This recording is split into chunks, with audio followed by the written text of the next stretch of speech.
Good morning and welcome as we continue by looking at the letters of Jesus to the seven churches listed in the book of Revelation. Today we're going to be looking at what Jesus has to say to the church in Smyrna.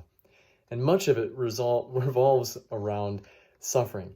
And suffering, it looks different for each one of us. Even when we're all going kind of through the same thing like we are now, the individual things that are difficult for us can be different.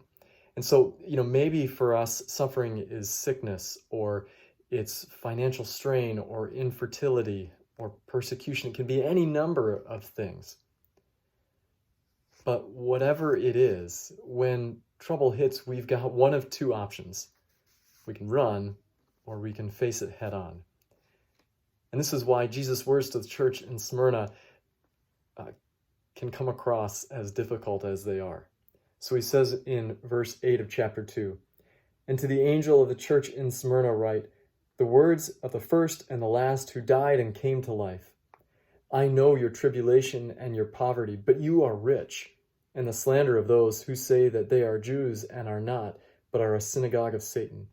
Do not fear what you are about to suffer.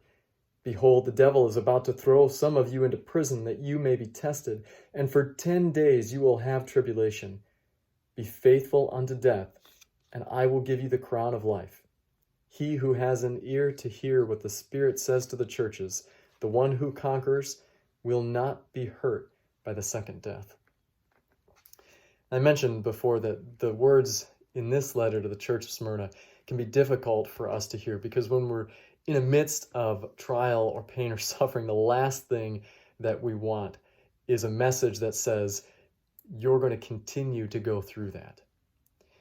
The good news in this message that Jesus has is that while we do face these trials and sufferings, we aren't facing them alone, and they shouldn't come to us as a surprise. Jesus spent much of his ministry, preparing his disciples for this, that the life that they would lead, the life that we would lead as his followers, would not always be an easy road. There would be persecution and trials and temptations and suffering that we would face, but we wouldn't go through it alone. And that's why Jesus says at the end of this letter to the church in Smyrna, to those who were suffering, who were being persecuted, who were wondering, how long, Jesus, is this going to go on?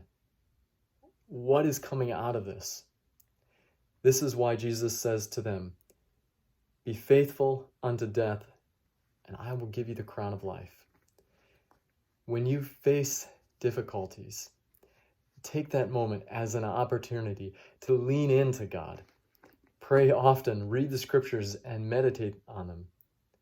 And remember that in all things, whether things are going well for you or they're not, Jesus has promised you the crown of life. Have a great day.